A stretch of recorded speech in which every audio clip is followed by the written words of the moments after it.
വീണ്ടും വാർത്തകളിലേക്ക്. തിരുവനന്തപുരത്ത് യുവ ഡോക്ടറെ മരിച്ച നിലയിൽ കണ്ടെത്തി. മെഡിക്കൽ കോളേജിലെ സീനിയർ റെസിഡന്റ് അഭിരാമിയാണ് മരിച്ചത്. അമിത അളവിൽ അനസ്തേഷ്യ മരുന്ന് കുത്തിവെച്ചതെന്നാണ് പ്രാഥമിക നിഗമനം. കൂടുതൽ വിവരങ്ങളുമായി കമലേഷ് തിരുവനന്തപുരത്ത് നിന്ന് ചേരുന്നു. കമലേഷ്, ഈ സംഭവത്തെക്കുറിച്ച് പോലീസ് എന്തൊക്കെയാണ് വിശദീകരിക്കുന്നത്? ലിബീസ് വൈകിട്ട് 6:30 കൂടിയാണ് ഇത്തരത്തിൽ ഈ അഭിരാമിയെ വീട്ടിൽ മരിച്ച നിലയിൽ കണ്ടെത്തിയത്.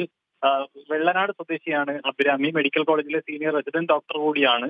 ഉള്ളൂരിലുള്ള ഫ്ളാറ്റിലാണ് അഭിരാമി താമസിച്ചിരുന്നത്. ഇവിടെ തുടർച്ചയായി വിളിച്ചിട്ടും അഭിരാമി ഫോൺ എടുക്കാതെ വന്നതോടുകൂടി അഭിരാമിയുടെ മാതാവായ രമാദേവി ഈ ഫ്ളാറ്റ് ഉടമയെ, അതായത് ഈ വീട്ടുടമയെ വിവരം അറിയിക്കുകയായിരുന്നു. തിരിച്ചു വിളിക്കാൻ പറയണം, ഒന്ന് പറഞ്ഞേൽപ്പിക്കണം എന്ന് പറഞ്ഞതിന്റെ അടിസ്ഥാനത്തിൽ ഈ വീട്ടുടമയുടെ ഭാര്യ താഴത്തെ നിലയിലുള്ള അഭിരാമിയുടെ വീട്ടിലെത്തി കതകിൽ തട്ടി വിളിച്ചെങ്കിലും വാതിൽ തുറക്കുന്നുണ്ടായിരുന്നില്ല. പിന്നീടാണ് ഈ വീട്ടുടമയും കൂടി വന്ന് രണ്ടുപേരും കൂടി കതകിൽ തട്ടി വിളിച്ചത്. പിന്നീട് വീടിന്റെ പുറകുവശത്ത് ജനൽ ചില്ല് തകർത്ത് നോക്കിയപ്പോഴാണ് അഭിരാമി ഈ മുറിക്കകത്ത് ബോധരഹിതയായി കിടക്കുന്നത് ശ്രദ്ധയിൽപ്പെട്ടത്. ഉടൻ തന്നെ അഭിരാമിയുടെ അവിടെ തന്നെ പഠിക്കുന്ന മറ്റൊരു ഡോക്ടറുണ്ട്. അവരെ വിളിച്ചതിന് ശേഷം രണ്ടുപേരും കൂടി കതക് ചവിട്ടി തുറന്ന് അകത്ത് കടന്നതിന് ശേഷം അഭിരാമിയെ ഉടൻ തന്നെ ആശുപത്രിയിൽ എത്തിക്കുകയായിരുന്നു. അപ്പോഴേക്കും മരണം സംഭവിച്ചു എന്നാണ് പറയുന്നത്. ഈ അമിത അളവിൽ ഈ അനസ്തേഷ്യ മരുന്ന് അകത്ത് ചെന്നതിനെ തുടർന്നാണ് ഈ മരണം ഉണ്ടായിരിക്കുന്നത് എന്നാണ് പ്രാഥമികമായി വിലയിരുത്തപ്പെടുന്നത്.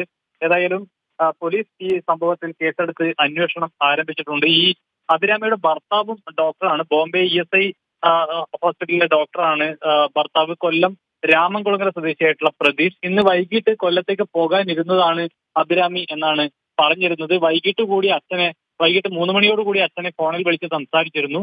പിന്നീട് ഇങ്ങോട്ട് ഈ ഒരു 3 മണിക്കൂറിനിടയിൽ എന്താണ് സംഭവിച്ചത് എന്നെ സംബന്ധിച്ച് ആർക്കും നിലവിൽ യാതൊരു ധാരണയുമില്ല. ഏതായാലും ഈ സംഭവത്തിൽ കേസെടുത്ത് അന്വേഷണം ആരംഭിച്ചിട്ടുണ്ട്. ലിബീഷ്. ശരി കമലേഷ്, തിരുവനന്തപുരത്ത് യുവ ഡോക്ടറെ മരിച്ച നിലയിൽ കണ്ടെത്തി. സീനിയർ റെസിഡന്റായ അഭിരാമിയാണ് മരിച്ചത്.